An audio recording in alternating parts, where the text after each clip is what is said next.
In a world of zeros and ones, technology, and synthetic products like perfumes that are made to make you think you're smelling nature, and your nose feels like, oh, this is natural, until you come across the real deal, and your nose will remember, no, this is the real deal. Today we're talking about voice and how it connects us and how it deceives us with friendship. Here we go.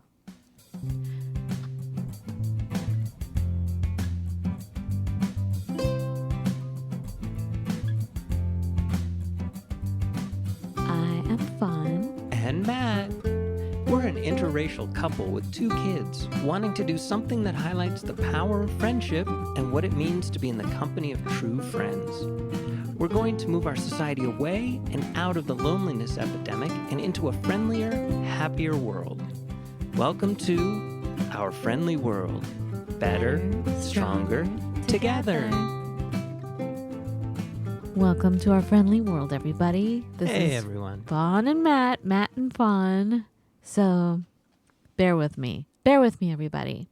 I came across something I had to look up on how the voice gets transmitted. Like I'm speaking to you right now into a microphone, or I'm speaking to you on the phone, or we're communicating via Zoom, whatever technology it is. I wanted to really understand how it works. So I looked it up. I'm going to monologue a little bit and really go over how it all works, even from the beginning, from the invention of the telephone. How do our voices get connected? What is it exactly? And we'll bring it back to friendship. So, step 1, your voice creates vibrations. When you speak, air from your lungs passes through your vocal cords. Your vocal cords vibrate, creating sound waves in the air. So, as you say hello, you're actually creating tiny changes in the air pressure that ripple outward like waves in a pond. And then 2, the phone's microphones listen with a very thin membrane called a diaphragm. When your voice reaches it, the diaphragm vibrates in exactly the same pattern as your voice. So if your voice goes up, let me say it this way. If your voice goes up, down, louder, softer, the diaphragm moves up and down in the same way. 3, vibrations become electrical signals. The microphone connects these vibrations into electronic signals. So it translates. Sound becomes electricity. The electrical signal now carries all the information about your voice, the pitch, the volume, the tone, the timing. Electricity becomes digital information. So modern phones then convert these signals into numbers, thousands of times every second. So the phone samples your voice and creates a digital representation. It's like taking thousands of tiny snapshots of your voice every second. Now your voice exists as data. All right. So then we go to step 5. That was 4. 5, the data travels. Cell towers, fiber optics cables, sometimes satellites, internet networks. Depending on where the other person is, you might travel hundreds or your voice, that is, might travel hundreds or thousands of miles in a fraction of a second. Much of the journey today happens as pulses of light racing through glass fibers. Then we go to step 6.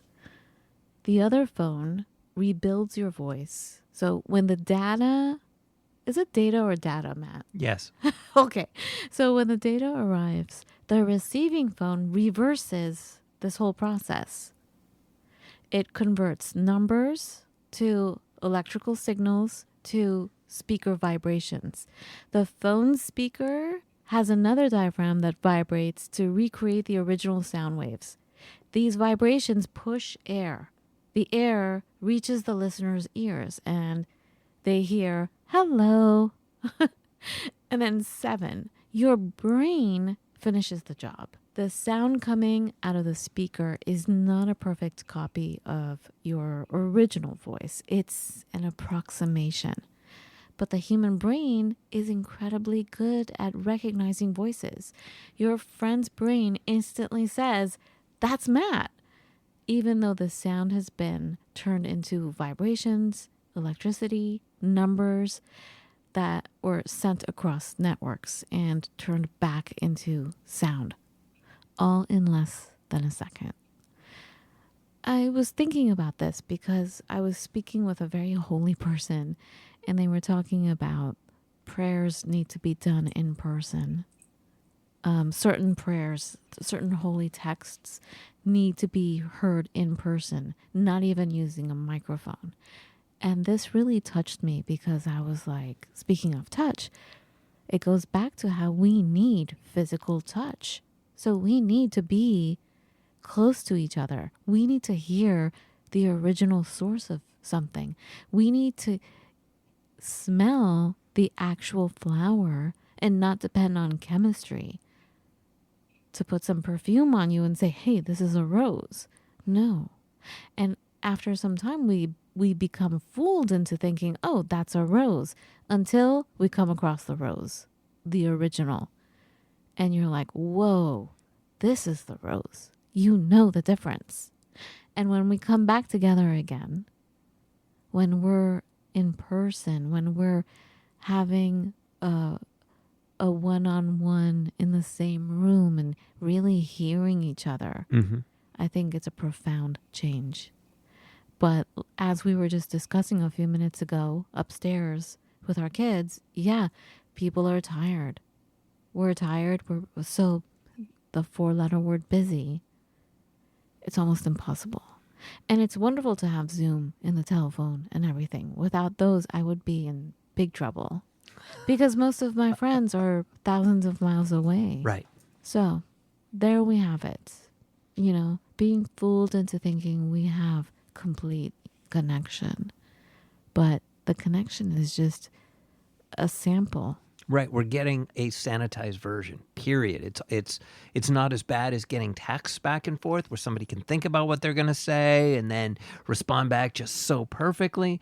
But we are hearing an approximation, and it gets even worse with the internet too. One thing you didn't mention was, first off, God, I've spent far too long. I converted my entire CD library into MP3, right? But 44K hertz, that's 44,000 samples per second, which is great. When you actually deal with it traveling across the internet to you, guess what? It doesn't even arrive in the same order it was sent necessarily. So the computer has to keep track of what's where and jam it all back together the way it's supposed to be in a way and do it fast enough in order for you not to hear it stop for a second. You remember when the internet used to stop and buffering? Doesn't do that anymore. Our connections are faster, but also I think it throws out stuff if it doesn't have it in time. If it's not enough, if it's not enough for us to realize. But where it gets weird is, it gets even worse. TVs flicker. They still do. They flicker so fast we can't tell.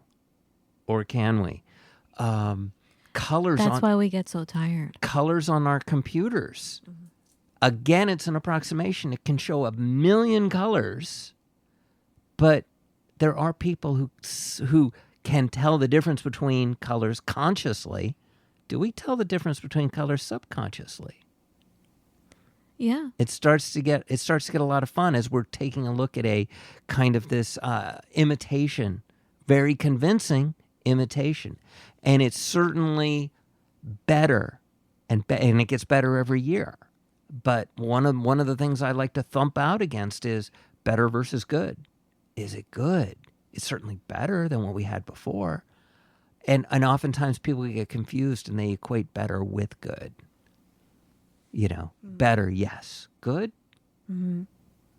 I don't know. I don't know. I honestly don't know. This is why I yearn so much for a community to be around people. And we are around people, but we're not, you know, we're not friends. In most cases, the neighbors turn out to be enemies because whatever, HOA problems, whatever it is, Mm-hmm. right? It's just, I don't know. I think just to realize this right now, it may seem kind of depressing, but to realize if this is what it is, to just make a declaration of, I want the real thing in person. I want always to be with the original. Right. And honestly, I fell in love with the unsanitized version of you. You fell in love with the unsanitized version of me. Would you have fallen in love with me if you had, or would I have had I not smelled the top of your head?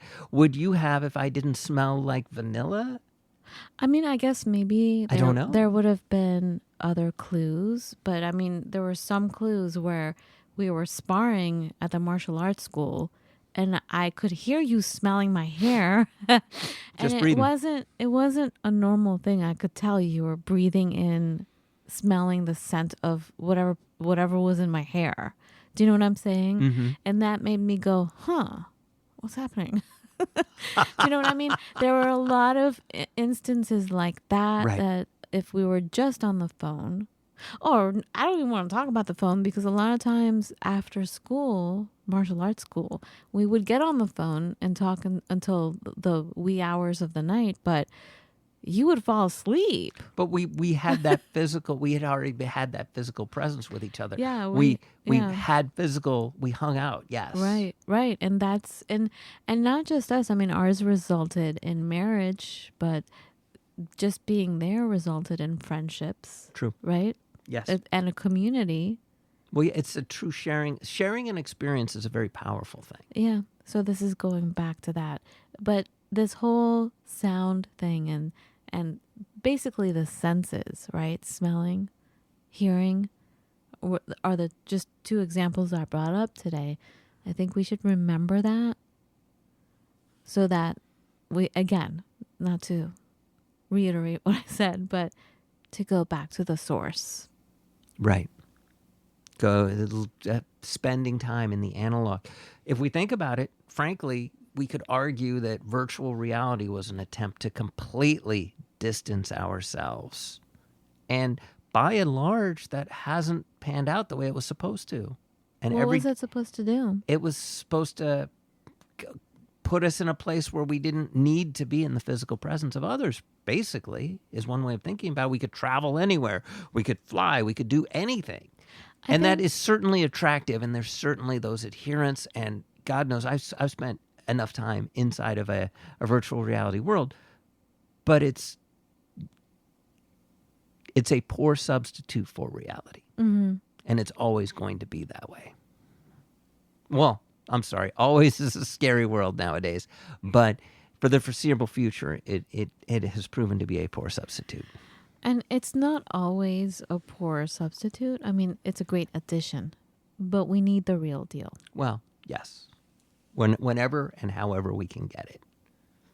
But it's certainly better than not having it. But is it good? Hmm. So, grab a friend, go hang out, be in the presence. Yeah, well, what friend? Like, go out into the world and experience. I think this is why people have always been drawn to coffee shops. They may not know anyone, they may not be speaking to anyone, but it's interesting. I mean, we come from that culture. Like a lot of writers would always go downstairs to the coffee shop and just bring out their laptops, and they would work there for hours at a time. They could easily do that in their home, but why? Why choose a coffee shop? They're surrounded by people. You're hearing voices for real, right? There's a reason why coffee shops are always so popular. Just to sit there. You feel different, don't you? Or is it just me? You do. You feel perhaps like you're starting to belong. You feel a connection. You feel connection. And I dare say that, you know, how we need human touch. Even if you're not being touched by someone, their voices are actually touching your skin. True. Like, you know, we just got into how the voice travels, right? The vibrations touch your skin and touch your organs, touch your cells, and it transforms us. But having said that, thank you for listening to us through the mic. We appreciate it. Very much. And always, we will be speaking to you soon. Thank you so much for listening. Take care. Have a lovely everyday. Be well.